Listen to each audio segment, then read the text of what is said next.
CMK Haridas, ഇവിടെ police ഒരു കാലത്തും ഒരു സ്വതന്ത്ര സേനയല്ല. അത് ഉറപ്പായും എക്സിക്യൂട്ടീവിൻ്റെ അധികാരപരിധിയിൽ സ്വതന്ത്ര സേനയാണെന്ന് വെപ്പെങ്കിലും, പക്ഷേ ഇപ്പോൾ അത് സർക്കാരിൻ്റെയും സർക്കാർ ഭരിക്കുന്ന പാർട്ടിയുടെയും ആജ്ഞാനുവർത്തികളായി മാത്രം മാറുന്ന ഒരു സേനയായി മാറിയോ? രണ്ട് ഉദാഹരണം നേരത്തെ എടുക്കുക. ബി ഗോപാലകൃഷ്ണൻ പറഞ്ഞു അവിടെ തലസ്ഥാനത്തെ മേയറുടെ സംഭവം. മേയർ ഈ പറയുന്ന ഡ്രൈവർ യദു പറഞ്ഞ ചേഷ്ട സത്യമാണോ കള്ളമാണോ, യദു പറയുന്നതാണോ സത്യം, മേയർ പറയുന്നതാണോ സത്യം, തിരിച്ചറിയാൻ കഴിയുന്ന ഒന്നാം തരം തെളിവാണ് മെമ്മറി കാർഡ്. ആഴ്ച ഇത്രയായേ ഒരു മെമ്മറി കാർഡ് കണ്ടുപിടിക്കാൻ കഴിവുകെട്ടവരാണോ പോലീസ് സേന? അല്ല, മെമ്മറി കാർഡ് കണ്ടുപിടിക്കേണ്ട നിർദ്ദേശം കൊണ്ടാണെന്ന് ഞാൻ ആരോപിച്ചാലോ? CMK ഹരിദാസ്, വടകരയിൽ ഒരു കാഫർ സ്ക്രീൻഷോട്ട് ഉണ്ടായി, നാട് കത്തിക്കാൻ പരുവത്തിനുണ്ടായ ഒരു വ്യാജ സ്ക്രീൻഷോട്ടാണ്. അത് കണ്ടുപിടിക്കാൻ ഈ സ്ക്രീൻഷോട്ട് ഈ വാട്സാപ്പിലേക്ക് ഇതിട്ട ആൾ തന്നെ പരാതി നടക്കുകയാണ്. ഒന്ന് കണ്ടുപിടി. ഏറ്റവും കൂടുതൽ കോൺഗ്രസ് നേതൃത്വം പറയുന്നു 10 വോട്ട് തടുത്തു കൂട്ടാൻ വടകരയിലെ അല്ലെങ്കിൽ കോഴിക്കോട്ടെ CPM-ന്റെ പ്രധാനപ്പെട്ട ജില്ലാ നേതാവിന്റെ പുത്രൻ ഉണ്ടാക്കി വിട്ടതാണ് ആ വെറുപ്പിന്റെ സ്ക്രീൻഷോട്ട്. പോലീസ് കണ്ടുപിടിക്കും ആരാണെന്ന്? കണ്ടുപിടിക്കില്ല. കാര്യം കണ്ടുപിടിക്കേണ്ടെന്ന് പോലീസിന്റെ നിർദ്ദേശമാണ്. ആജ്ഞാനുവർത്തികളുടെ സേനയെ അധപ്പതിച്ചോ കേരള പോലീസ്? CMK ഹരിദാസ്.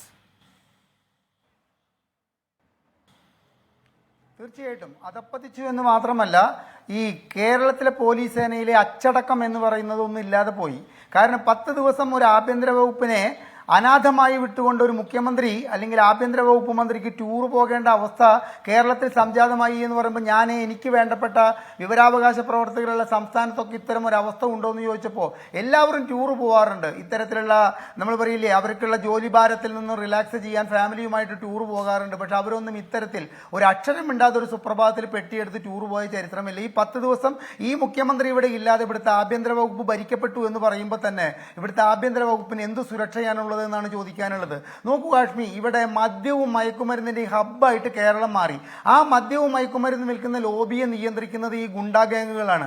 അവയവ മാഫിയയെ നിയന്ത്രിക്കുന്നത് ഇവിടുത്തെ ഗുണ്ടാ ഗാങ്ങുകളാണ്. എല്ലാം കൊണ്ടും കേരളത്തിലെ നമ്മൾ പറയില്ലേ, നാഥനില്ലാത്ത അമ്പലത്തിലെ തട്ടുകൊടുക്കാതെ പൂജ എന്നൊരു ചൊല്ലുണ്ട്. അതുപോലെയാണ് കേരളത്തിലെ കാര്യം എന്ന അവസ്ഥയിലേക്ക് കേരളത്തിലെ ആഭ്യന്തര വകുപ്പും കേരളത്തിലെ ആഭ്യന്തര വകുപ്പിന്റെ കീഴിലുള്ള പോലീസും എത്തിയെങ്കിൽ അതിന്റെ പരിപൂർണ ഉത്തരവാദിത്തം ആഭ്യന്തര വകുപ്പിനെ കൈയാളുന്ന മുഖ്യമന്ത്രിക്കാണെന്നുള്ള കാര്യത്തിൽ സംശയമില്ല. സ്വൈര ജീവിതം സാധ്യമാകാത്ത വിധത്തിലാണ് ഇവിടുത്തെ 1-2 ഗ്രഹനാഥന്മാർ പറഞ്ഞത്. എന്താണെന്നറിയോ? ഇവിടുത്തെ കാറും കൊണ്ട് പുറത്തേക്ക് പോകുമ്പോൾ പിന്നിൽ നിന്നും ഒരു ഹോർണടി കേട്ടാൽ സൈഡ് കൊടുത്തില്ലെങ്കിൽ വയറിൽ ആദലാണ്. കാരണം അത് ഗുണ്ടയുടെ കാറാണെങ്കിൽ ഓവർടേക്ക് ചെയ്ത് നിർത്തിയിട്ട് എന്തും ചെയ്യാൻ മടിക്കില്ല. കാരണം ആയുധങ്ങൾ എടുത്തിട്ടാണ് പുറത്തേക്ക് ഇറങ്ങുന്നത്.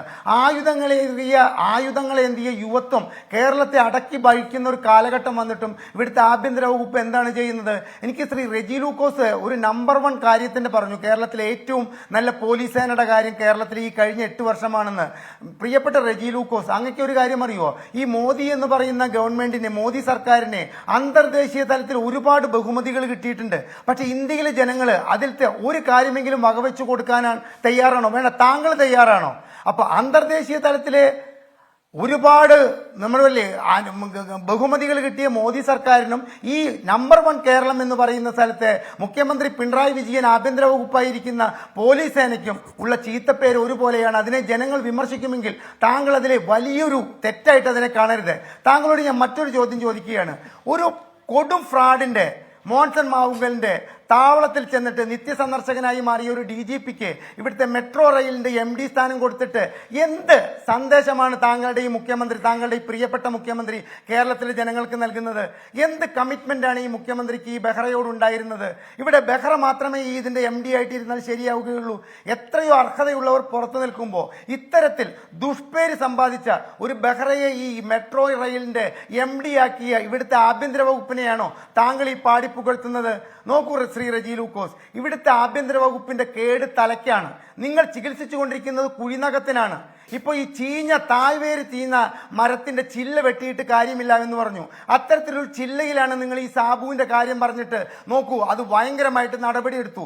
പോലീസ് സേനയിൽ പരസ്പര വിശ്വാസക്കുറവിന്റെ ഒറ്റിന്റെ പേരിലാണ് ഈ സാബു അറസ്റ്റിലായിരിക്കുന്നത്, സാബു സസ്പെൻഷനിലായിരിക്കുന്നത്. ഈ മംഗലപുരം സ്റ്റേഷനെ പറ്റിയിട്ട് ഹാഷ്മി പറഞ്ഞു, ഒരു പോലീസ് സർക്കിൾ ഇൻസ്പെക്ടർ മറ്റൊരു പോലീസ് സർക്കിൾ ഇൻസ്പെക്ടറെ അപമാനിക്കാൻ വേണ്ടി, ജോലി കളയാൻ വേണ്ടിയിട്ട് പ്രതിയെ തുറന്നുവിട്ടൊരു സ്റ്റേഷനാണ് ഈ മംഗലപുരം സ്റ്റേഷൻ. ഒരു 6 മാസങ്ങൾക്ക് മുമ്പ് നടന്നതാണ്. പോലീസ് സേന കുത്തഴിഞ്ഞ് കിടക്കുകയാണ് ശ്രീ റെജി ലൂക്കോസ്. പറയാൻ ഒരുപാട് കാര്യങ്ങളുണ്ട്, പക്ഷെ അത് ഇത്തരം ഒരു കാര്യമല്ല. നമുക്കതൊരു 6 മണിക്കൂർ ഇങ്ങനെ നിരന്തരം വേണേ പറഞ്ഞുകൊണ്ടിരിക്കാം. ഈ കഴിഞ്ഞ ഒരു 6 മാസക്കാലത്തെ അല്ലെങ്കിൽ പോട്ടെ, കഴിഞ്ഞ 2 മാസക്കാലത്തെ കേരളത്തിൽ നടന്ന ക്രമസമാധാന പ്രശ്നങ്ങളിൽ പോലീസിന്റെ കൊടിയ വീഴ്ചകളൊക്കെ പറയാൻ ഒരു 6 മണിക്കൂറെങ്കിലും ഏറ്റവും ചുരുങ്ങി വേണം. ഞാൻ